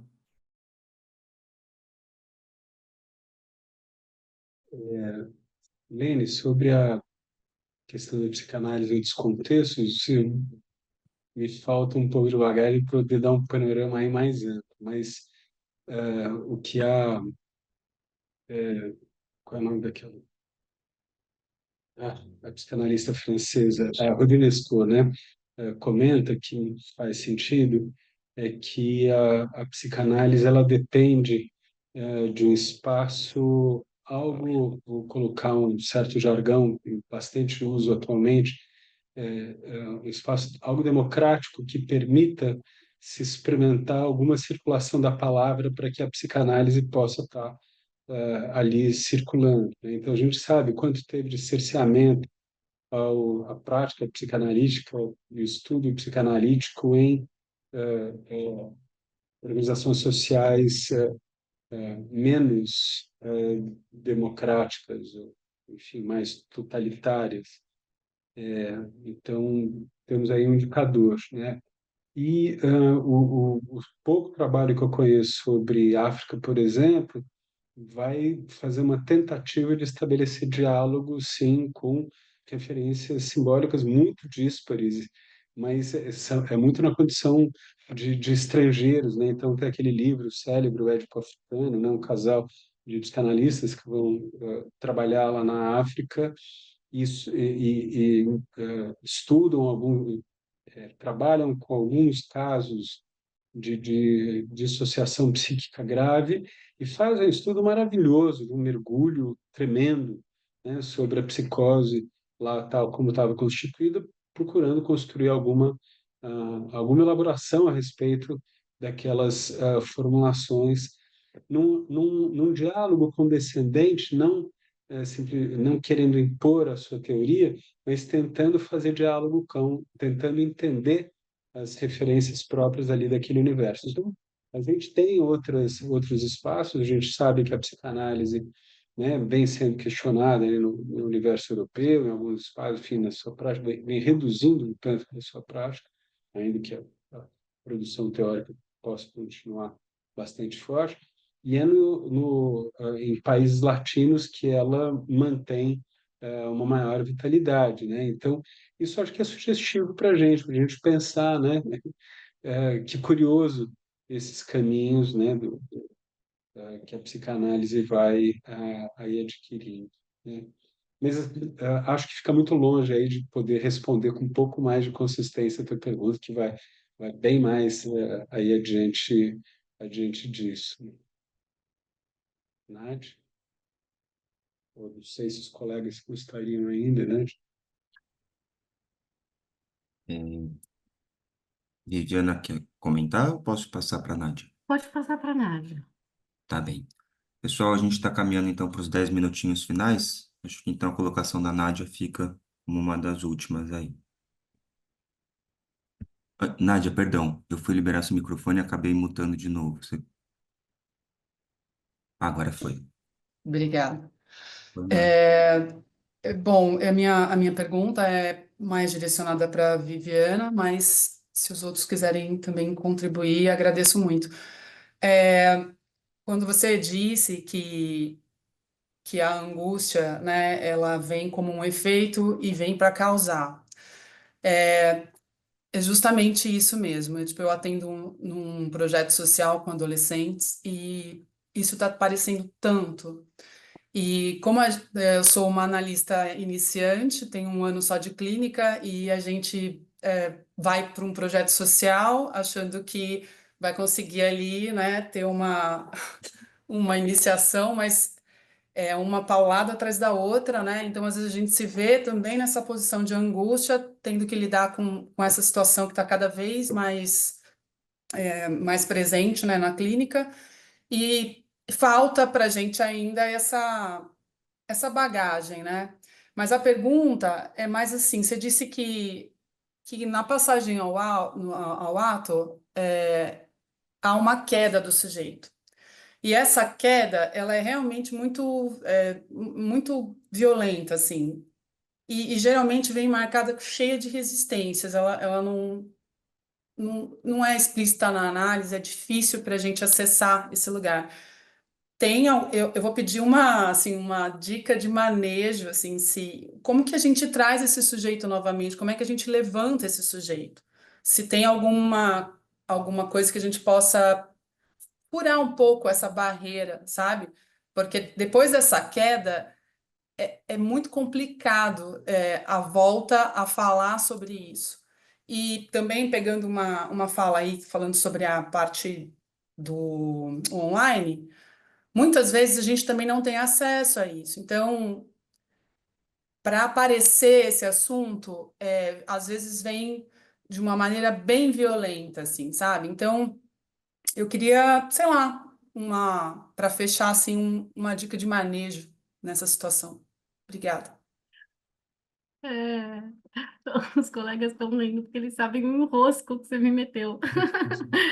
É, essa é a pergunta de US$ 1 milhão, né? Se a passagem ao ato não tem um endereçamento, ela sai da cena, seja transferencial, seja da cena fantasmática, como interpretá-la?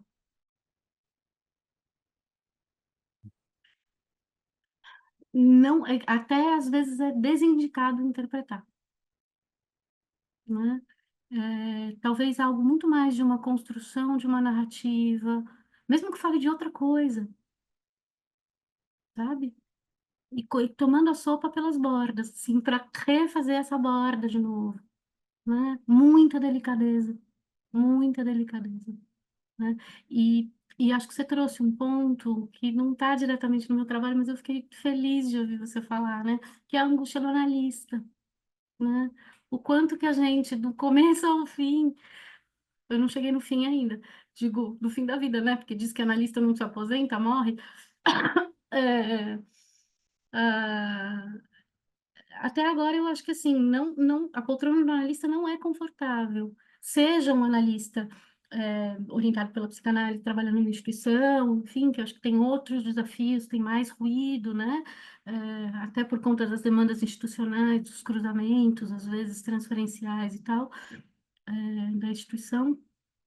Seja no consultório particular, no conforto do consultório particular, mas a poltrona do analista, ela tem preguinhos embaixo como um, uma caminha de faquir, né? Então,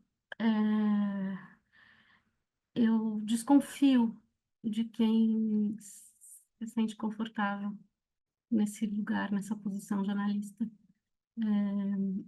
Acho que a gente tem um ganho com a hora de voo, mas a hora de voo não garante que a gente não se surpreenda. E, na verdade, assim, eu costumo dizer que eu não passo tédio no consultório. Eu levo a sério o sessão a sessão. Não é só o caso a caso, é sessão a sessão, né? Assim, eu acho... E isso deixa a gente sempre na iminência de um não sei. Não sei como é que vai ser a próxima sessão. Sei como foi a última, não sei como é que vai ser a próxima. Suportar essa angústia faz parte da posição de analista, né? A gente ganha algo, sim, nas nossas análises, né? De ter mais recurso para suportar isso, mas não apaga. Lamento dizer, viu, gente? Caindo iconoclasta aqui. Mas acho que, assim, é isso, né? O acting out, como ele tem um endereçamento, ele tá mais enodado na transferência, de alguma forma, ele, ele é interpretável, né? Por um ato do analista, né? Não uma interpretação no sentido hermenêutico. E a passagem ao ato, eu acho que ela pede muita delicadeza. Muita mesmo. De rebordar a coisa, reconstruir. Às vezes, né? Abordar pela borda mesmo, né? E dar um tempo. Acho que tem uma coisa bonita que é a ideia do trauma, né? A própria ideia do trauma. O trauma nem sempre, nas urgências dos desastres das nossas épocas, né? Assim, muitas vezes a gente se organiza bem rápido para oferecer, né, suporte para as pessoas que possam querer, né? Mas como no luto, não é no momento ali que morreu, que passa por todos os rituais, que não sei o quê, tem algo do segundo tempo, que é assim, o paradigma do luto, vou usar esse, tá? Que é assim, tipo, Nossa, eu quase esqueci que a pessoa morreu.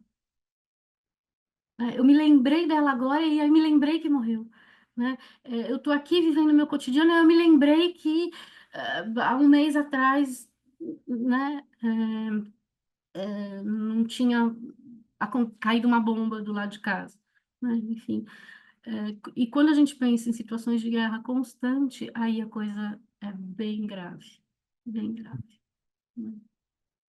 Bom, eu também, obviamente, não vou ter uma resposta para te dar, objetiva, mas me lembrei de um livro do Levinas, que chama Entre Nós, e ele tem umas passagens que eu acho bem legais, quando ele fala de um sofrimento onde você não pode fazer nada para, né, acabar com os sofrimentos do outro, mas você pode testemunhar, né, o testemunho como essa primeira possibilidade para conferir uma humanidade àquilo que está acontecendo, né? Então, acho que às vezes a gente fica, se cobra tanto ter uma ação efetiva para que resolva e a gente desvaloriza o que é você estar escutando um sofrimento, testemunhar, isso é humano, a pessoa está falando, enfim, tem uma esperança que alguma outra coisa possa acontecer, né? Isso vem antes da ação.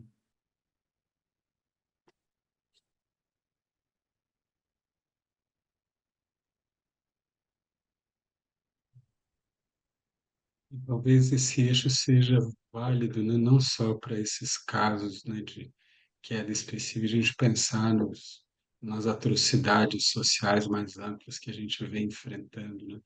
Acho que tem muita gente que está trabalhando nesse eixo, pensando na dita clínica do social, né? Em cenários aí adversos, enquanto o dispositivo do testemunho, tal como o Dani está trazendo, se mostra como um posicionamento político importante aí de uma psicanálise implicada, né, com questões complexas e desafiadoras num plano coletivo, por exemplo.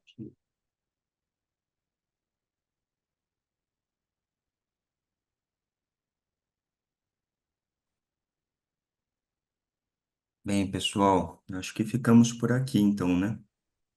Eu vou tentar aqui liberar o microfone de todos para que vocês possam se despedir então dos nossos convidados. Em nome do CEP, eu agradeço a presença de todos, agradeço aí a contribuição dos nossos colegas. Esperamos estar juntos aí numa próxima oportunidade. Boa noite a todos, pessoal. Obrigada, gente. Boa noite. Dani, Boa noite, todo obrigada. mundo. Muito Obrigada, obrigada. Rei. Obrigada, Tchau, gente. gente. Muito Boa obrigada. noite. Tchau, Foi tchau. ótimo. Beijos, tchau, tchau. Tchau, tchau. Obrigada.